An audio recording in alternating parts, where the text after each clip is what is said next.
Let's see the core storage and architecture concepts in data engineering. This is the foundation, and every data platform is built on top of these ideas. Firstly, let's see what is a data lake. Imagine you have a big storage room at your home where you throw everything in, like old bills, photos, clothes, tools, and documents, without actually organizing them first. That's very similar to how a data lake works. A data lake is a place where we store data exactly as it comes from different sources without changing its original format. It can be structured data like tables, semi-structured data like JSON, or unstructured data like images, videos, and logs. The key idea here is that we don't force structure upfront. We store first and decide how to use the data later. A useful way to think about a data lake is like a real lake. Rivers flow into it from everywhere, carrying all kinds of water. You don't clean the water before it enters the lake. You clean and filter it only when you take it out for use. This approach gives a lot of flexibility, especially when business requirements are unclear or keep changing.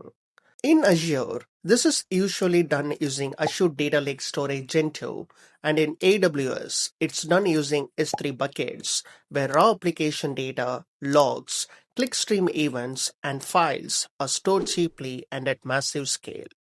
In real projects, data lakes are often used as the first landing zone for data coming from applications, databases, APIs, and streaming systems. The advantage of a data lake is low cost and flexibility.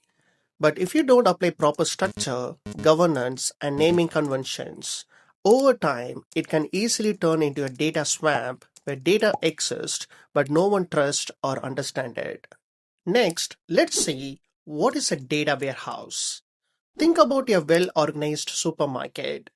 Products are cleanly arranged, labeled, and easy to find. A data warehouse works in a very similar way. A data warehouse stores data that has already been cleaned, transformed, and structured so it can be queried quickly for analytics and reporting. Unlike a data lake, this data is not raw. It is carefully designed to answer business questions efficiently, such as total sales, customer growth, or revenue trends. If the data lake is the storage room behind the supermarket, the data warehouse is the front shelf where customers pick items. Everything is organized in a way that makes analysis fast and predictable. In real projects, tools like Snowflake, BigQuery, or Azure Synapse are used to build data warehouses that store sales data, customer data, and aggregated metrics. Business users, analysts, and dashboards depend heavily on data warehouses because queries are fast and results are consistent. The trade off is that data warehouses are less flexible than data lakes. Changing schemas or business logic takes more effort, but in return, you get speed, consistency, and reliability, which are critical for decision making. Okay, now let's discuss what is a data mart. Let's understand this with an example. Imagine a large supermarket that serves everyone, but inside it, there are smaller sections like a bakery, a dairy section, and a vegetable aisle. Each section only contains what a specific type of customer cares about. That's exactly how a data mart works. A data mart is a smaller, focused subset of a data warehouse designed for a specific business team or use case. Instead of exposing the entire company's data, a data mart might contain only finance data, marketing metrics, or sales performance. In real world projects, this is extremely important. Finance team don't want to deal with product logs or clickstream data, and marketing team don't want accounting tables. Data marts makes data easier to understand, faster to query, and more secure by limiting access to only what a team needs. BI tools like Power BI or Tableau usually connect directly to data marts rather than the full data warehouse. This improves performance and reduces confusion. Data marts also allows teams to move faster because changes in one team's reporting doesn't impact others.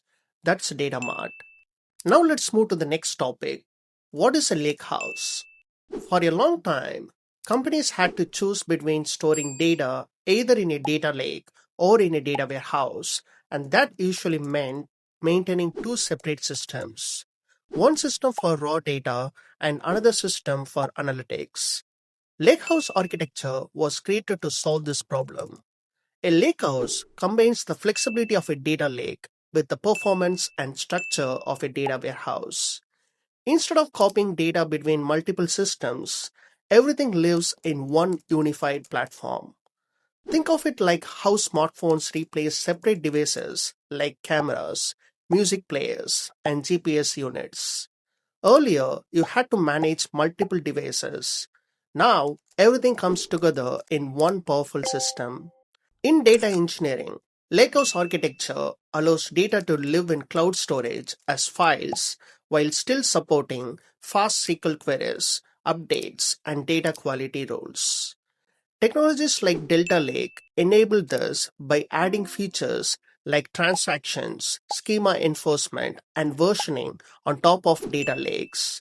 In real projects, this reduces data duplication, simplifies architecture, lowers cost, and make analytics and machine learning much easier to manage. Okay, so the next important topic is, what is a Medallion architecture?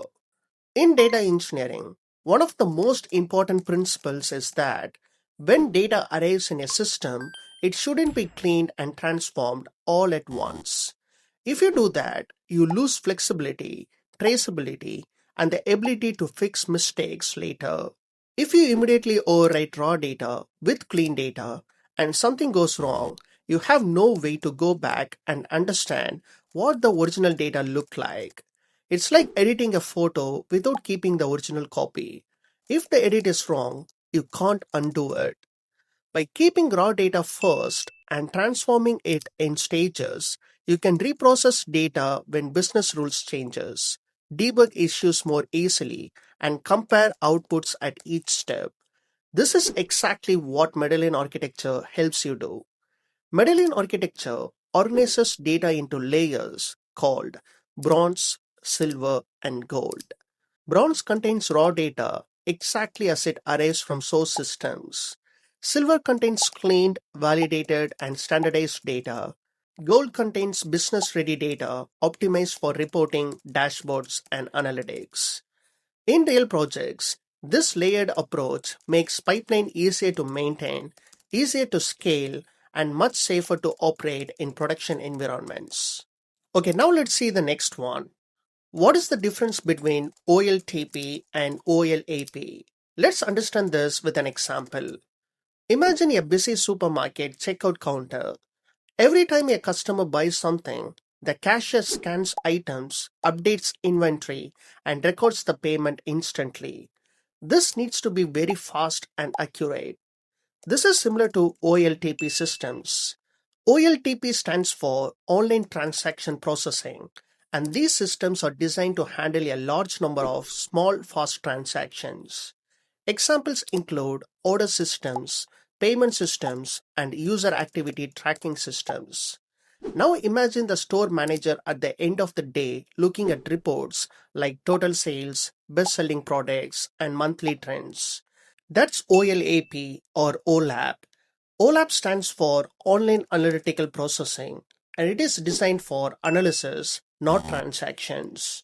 Instead of handling millions of small updates, OLAP systems scan large volumes of historical data to answer business questions.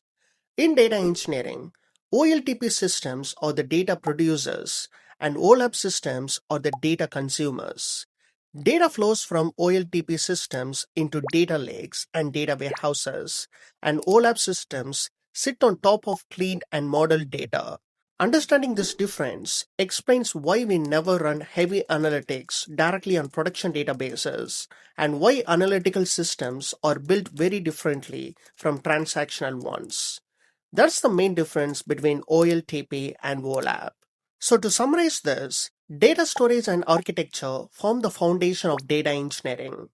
Concepts like data lakes, data warehouses, and data marts define where data is stored and how it is organized, while architectures such as Lakehouse and Medallion explains how data evolves from raw inputs into business-ready insights. Understanding the differences between OLTP and OLAP systems clarifies why transactional workloads and analytical workloads are separated. Once these fundamentals are clear, it becomes much easier to design scalable, reliable, and maintainable data platforms, regardless of the tools or cloud provider used.